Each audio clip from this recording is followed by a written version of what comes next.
The arrangement of the Quran is one of many reasons why Muslims believe that it could only have come from God. In fact, modern research has discovered a remarkable structure in the Quran known as ring composition. To demonstrate this, let's analyze the second chapter of the Quran known as Al-Baqarah, the cow. This chapter consists of a total of 286 verses.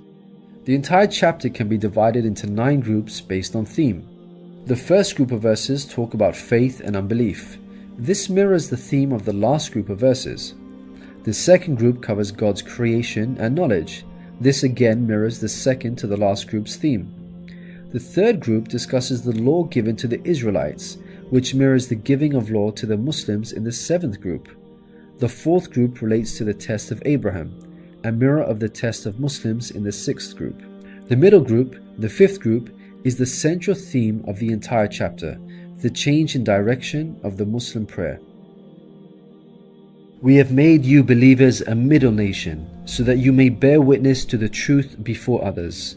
We only made the direction the one you used to face in order to distinguish those who follow the messenger from those who turn on their heels. This turning point was the change in direction of the daily prayers from Jerusalem to Mecca, which represented a big test for the believers. We find the mention of this important turning point in exactly the middle of the chapter, the 143rd verse. Moreover, this verse even contains the word middle. Together, these 9 groups form a giant ring composition. As you can see, ring composition is structured as a sort of circle, with the central meaning placed at the center. You can think of it in terms of a mirror, so ring composition is the equivalent of putting a mirror in the middle. What is mentioned in the first half will be reflected in the second half. Things can be taken a step further. If we examine these 9 groups, we find that they each contain sub-ring compositions. So what we have is rings within rings. For example, here is the 8th group with the theme of God's creation and knowledge. We can see that the beginning and the end both have the themes of giving and charity, and the central theme of God's power and knowledge is placed in the middle. Things can be taken further still. This sub-ring contains yet another ring within itself. This is the 255th verse known as Ayat al-Kursi, the verse of the throne. Just like the chapter which contains it, the verse of the throne can be divided into 9 groups based on theme. The first and 9th parts each mention God's personal names. The 2nd and 8th parts both state that God never tires. The 3rd and 7th parts describe that God owns everything in the heavens and the earth. The 4th and 6th parts make it clear that God has total control over us and we are dependent on Him. Notice that the middle of this verse mentions before and after, which could be yet another allusion to the mirroring of ring composition. It's worth highlighting that not only does the verse of the throne contain its own ring composition, but it is also positioned as a sub-ring within 2 larger rings, a concentric ring composition. We can see that this chapter of the Quran is marvelously designed, being precisely and tightly arranged according to the principles of ring composition. This precision in arrangement is in fact astonishing when we consider the timing of the revelation of these verses. To appreciate this, let's consider the analogy of building construction. Imagine you had the task of building a house. Rather than waiting until you receive all of the materials and then drawing up a carefully thought out design plan, you instead decide to proceed without complete knowledge of the constituent parts, constructing it piecemeal, adding to it bit by bit as and when you receive the individual materials.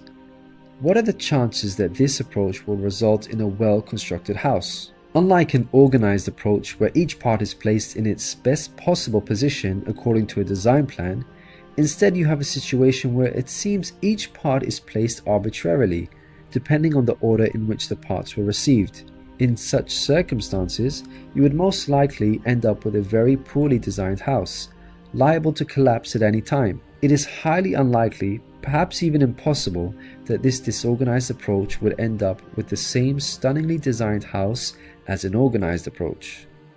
Yet this is exactly what we find with the Quran's structure. The builder in our example is the Prophet Muhammad, peace be upon him. The house that he began to build since its first verses were revealed to him is the Quran. The rooms and bricks in our construction example are its chapters and verses. He can never have a design plan in place for the Quran because the revelation of many of its verses depended on events that were out of his control, such as the social developments and challenges that he faced throughout his prophethood. For example, believers would come up to him and question him on a particular matter, or his enemies would challenge him. The responses in the form of revelation would then descend on him, addressing the specific situation that he was facing. How could Muhammad have devised such an intricate plan when he could not predict the events that would dictate the revelation of verses? Such an arrangement would have to be planned in advance, but this was not possible due to these events being out of his control. What this demonstrates is that the author was someone who could predict the future. Possessing knowledge of the unseen is a quality of God, not human beings.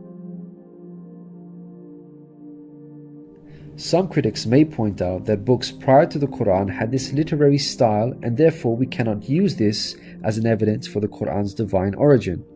However, comparing the Quran to other books is like comparing night and day for many reasons. Firstly, Prophet Muhammad, peace be upon him, was not a poet nor did he have any literary reputation. In fact, like many people at the time, he could not read or write. Secondly, most people would assume that the Quran is arranged chronologically, starting with the first revealed verse and ending with the final revealed verse. This is the order in which books are typically written, in a logical sequence starting with the beginning, then the middle, and finally the end. But the way the Quran was composed is unlike any other book. Al-Baqarah, the chapter of the Quran that we have covered, was not revealed starting with verse 1, followed by verse 2, then 3, and so on. Rather, its verses were revealed out of sequence over a span of many years and interspaced with the revelation of verses from other chapters. The Quran's unusual manner of revelation makes implementing ring composition much more difficult than conventional books. Thirdly, conventional books follow an editorial process by undergoing multiple stages of editing, which allows the author to gradually refine the text over time. However, the Quran did not undergo an editorial process. Prophet Muhammad, peace be upon him, would place the verses in their positions as soon as they were revealed to him. With each new verse, he would not go off and review what had been previously revealed to see where he can position them in order to maintain a ring structure. Rather, spontaneous revelation was immediately followed by the placement of the verse, its position fixed. When we look at the history of the Quran's compilation, there is not a single instance of a verse being moved around in order to make it fit a ring composition. Fourthly, achieving ring composition in conventional books is much more feasible as the author has complete control over the content, allowing them to plan their structure ahead of time. As we've already seen with the Quran, its content was circumstantial as it was tied to events that were out of the control of the Prophet Muhammad, peace be upon him, and therefore he could not plan a structure ahead of time. Fifthly, the Quran was first revealed as an oral recitation, not in written format.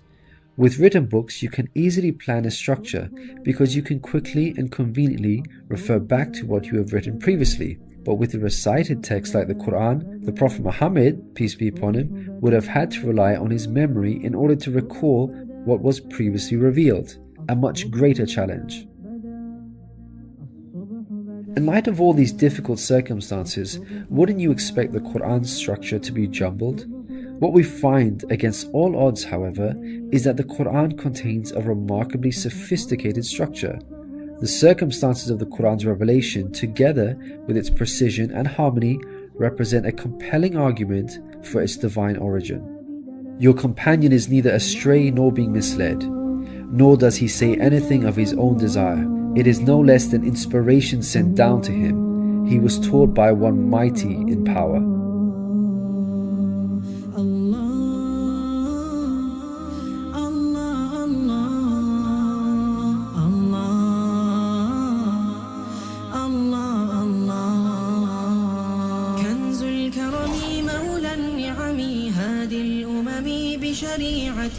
كنز الكرم مولى النعم هادي الأمم بشريعته الله